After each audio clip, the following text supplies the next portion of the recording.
ሰላም ምርጥ የሮቦት ኢንተርቴይንመንት ተከታታዮች እንደምን ቆይታችኋል? ዛሬም ምርጥና አጓጊ በሆነው ኤክስትራኦርዲነሪ በተሰኘ ምርጥ የኮሪያ ተከታታይ ድራማ ተመልሰን መጥተናል። ለቻናላችን አዲስ ከሆናችሁ ቻናላችንን ሰብስክራይብ እንዲሁም ቪዲዮን ላይክ በማድረግ ይጀምሩ። ታሪካችን የሚጀምረው ዮንዳኦ በተባለች ቆንጆ የሀብታም ልጅና በቅንጦት የምትኖር የሁለተኛ ደረጃ ተማሪ ነው። ዳኖ በልብ ህመም የምትሰቃይ ቢሆንም በነፃነትና በደስታ የምትኖር እንዲሁም በትምህርት ቤቱ እጅግ ተወዳጅ ለሆነውና ኤስሪ ለሚባለው የባለጠጎች ስብስብ አባል ለሆነው ባንክ ኪዮንግ የ10 ዓመት ሙሉ የፍቅር ያላት ሴት ነች። የትምህርት ቤት ተማሪዎች በሙሉ ይቀኑባታል። ህይወቷ ልክ እንደ ተረት ፍጹም ይመስላል። ነገር ግን በአንድ ወቅት በህይወቷ ውስጥ እንግዳ የሆኑ ነገሮች መከሰት ይጀምራሉ። የትውስታ መቆራረጥ ያጋጥማታል። ለምሳሌ ትምህርት ቤት ክፍል ውስጥ ተቀምጣ ሳለች በአይን ጥቅሻ ውስጥ ራሷን ፈተና አዳራሽ ውስጥ ታገኘዋለች። በጆሮዋ ላይ የጽሑፍ የሚገለጥ አይነት ሽው የሚል ድምፅ ይሰማታል። ወደፊት ምን እንደሚፈጠር አስቀድሞ በአይኗ ላይ ይታያታል። ዳኖ አእምሮዋን እየሳተች ወይም የልብ ህመሟ ወደ አእምሮዋ የተዛመተ መስሏት ከፍተኛ ጭንቀት ውስጥ ትገባለች። ዳኖ ይህንን እንግዳ ነገር የሚያሳዝን ነበር። የኮሚክ የመጽሐፍ እውነተኛ ዋና ገጸ ባህሪያት ማጃቢያ ሆና በልብ ህመም የምትሞት ነው። የኮሚኩ መጽሐፍ ህግጋትና የዳን ኦ አመጽ በዚህ ዓለም ውስጥ ሁለት ግልጽ ክፍሎች አሉት። የመጀመሪያው መድረክ፣ ደራሲው የጻፈውና ስዕሉ የሚታይበት ክፍለ ጊዜ። እነዚህ ላይ ገጸ ባህሪያቱ ሳይወዱ በግድ ደራሲ የሰጣቸውን ሚና ይጫወታሉ። ሰውነታቸው ከራሳቸው ቁጥጥር ውጪ ይሆናል። ሁለተኛው ጥላ፣ ደራሲው የማይስለው በገጾች መካከል ያለ ነፃ ቦታ። እዚህ ቦታ ላይ ንቃተ ህሊናቸው የነቃ የሆኑ ገጸ ባህሪያት የራሳቸውን እውነት ስሜት ማሳየትና ማውራት ይችላሉ። ነገር ግን መድረኩ ሲጀምር በጥላ ውስጥ ያደረጉት ነገር ሁሉ ተረስቶ ደራሲው ወደ ጻፈው ቦታ ይወስዳሉ። ዳኖ ንቃተ ህሊናዋ በመንቃቱ ደራሲው በወሰነላት መንገድ ላለመኖር ትቆርጣለች። በጥላው ዓለም ውስጥ በደራሲው ላይ ትቆጣለች። ደራሲው ያዘጋጀላትን መድረክ ለመቀየር ትምህርት ቤቱን ትገለባብጣለች። ነገር ግን መድረኩ ሲጀምር ሰውነቷ እሷን ሳይታዘዝ ለባንክ ኪዮንግ ስታለቅስና ዋና ገጸ ባህሪዎቹን ስታቀርብ ትውላለች። ይህን የባርነት ህይወት አልለቅም በማለት እጣ ፋንታዋን ለመቀየር ቆርጣ ትነሳለች። ዳኖ የታሪኩን መድረክ ለመቀየር ስትታገል በአንድ ቀን በትምህርት ቤት ደረጃ ስትወርቅ በአንድ ልጅ ጀርባ ላይ ትደግፋለች። በዚህ ቅስፈት የልብ ምቷ በከፍተኛ ሁኔታ ይመታ የነበረው መሳሪያ በድንገት ይረጋጋል። ደራሲው አስቀድሞ ያሳያት የነበረው ታሪክ መስመርን በትንሹ ይቀየራል። ዳኖ ይህን ልጅ እጣ ፋንታዋ ሊቀይርላት እንደሚችል ታምናለች። በጥላ ዓለም ውስጥ እሱን ለማግኘት ትምህርት ቤቱን በሙሉ ታስሳለች። በመጨረሻም ስታገኘው እሱ በመጽሐፍ ውስጥ ስሙ እንኳን የሌለው ቁጥር 13 ተብሎ የሚጠራ ደራሲው ፊት እንኳን ያልሳለለት ፍጹም ተራ አጋዥ ነው። እሱ ገና ንቃተ ህሊናው አልነቃም ነበር። ዳኖ ለዚህ ልጅ ሃሩ የሚል ስም ትሰጠዋለች። ትርጉሙም ቀን ማለት ነው። የኔን ቀኖች ይቀይራል በሚል ስሜት። በዳኖ ምክንያት ቀስ በቀስ የሃሩም ንቃተ ህሊና ይነቃል። ከሱ ጋር ጊዜ ማሳለፍ ይጀምራል። ሃሩ ስም የሌለው ተራ ገጸ ባህሪ ስለሆነ እሱ በመድረክ ላይ የሚያደርጋቸው ነገሮች በደራሲው ታሪክ ላይ ትልቅ መስተጓጎል መፍጠር ይችላሉ።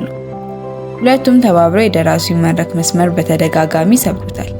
በዚህ ሂደት ውስጥ በመካከላቸው እውነተኛ ከደራሲ ቁጥጥር ውጪ የሆነ ጥልቅ የፍቅር ስሜት ያብባል። ያለፈውን ታሪክ ሚስጥር እና የባንክ ኪዮንግ መንቃት በደራሲው መድረክ ላይ ባንኪውን ለማዳን ክፉ ተሳዳቢና ለሷ ግን ግድ የሌለው ልጅ ነው። ነገር ግን በጥላው ዓለም ውስጥ የባንክ ኪዮንግም ንቃተ ህሊና ይነቃል።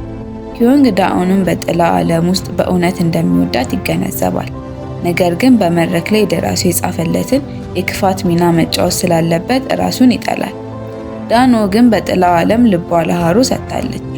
ታሪኩ እየገፋ ሲሄድ ሌላ ትልቅ ሚስጥር በጂሚንጄ አማካኝነት ይገለጣል።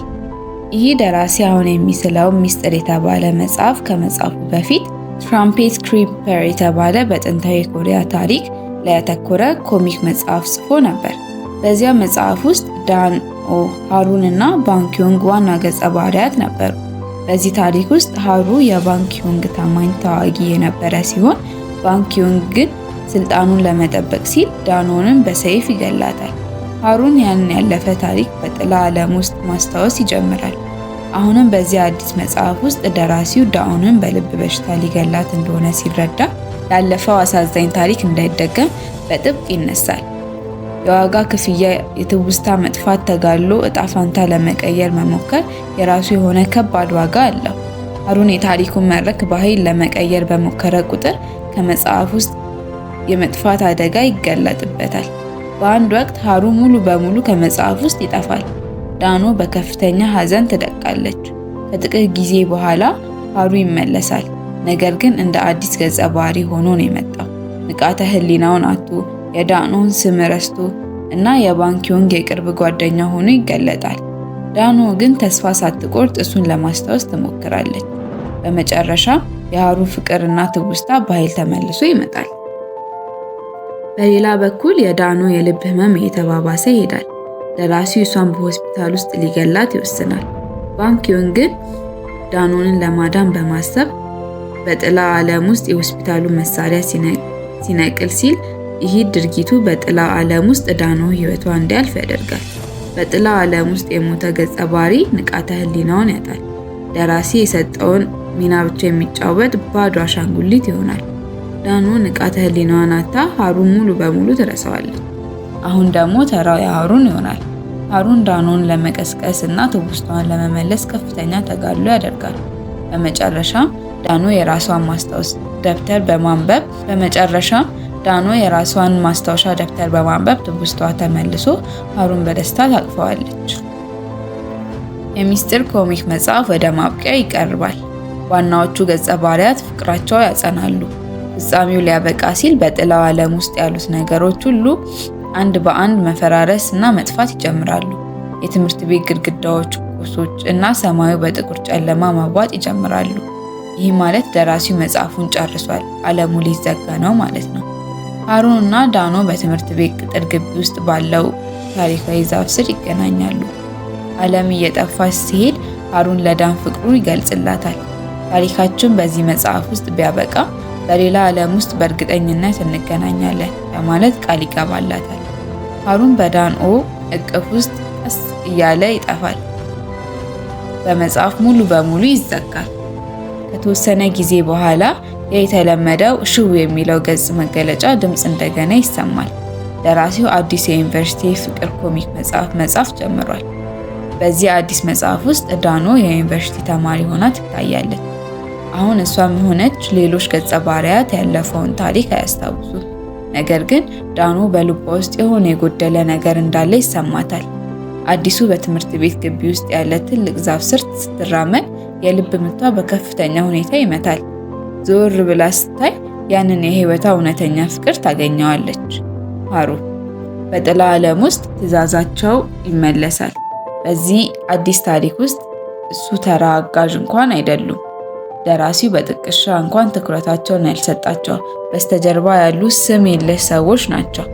ይህ ማለት ግን ከደራሲው ቁጥጥር ሙሉ በሙሉ ነፃ ናቸው ማለት ነው። በመጨረሻ ሁለቱም ተቃቅፈው የራሳቸውን እውነተኛ የህይወት ታሪክ በራሳቸው ፍላጎት መጻፍ ይጀምራሉ። ታሪኩ ዕጣ ፈንታቸውን የምንወስነው እኛ ራሳችን መሆናችንን በሚያሳይ ውብ መልእክት ይጠናቀቃል። የዛሬ ኤክስትራኦርዲናሪ የተሰኘው ምርጥ የኮሪያ ተከታታይ ፊልም በዚህ አበቃ። በቀጣይ እንዲሰራላችሁ የምትፈልጉት ማንኛውም አይነት ድራማ ወይም ፊልም ካለ ኮሜንት ስር ያስቀምጡልን። እንዲሁም ቻናላችንን ሰብስክራይብ እንዲሁም ቪዲዮአችንን ላይክ በማድረግ ፍቅራችሁን ያሳዩን። እንወዳችኋለን። ቻው ቻው።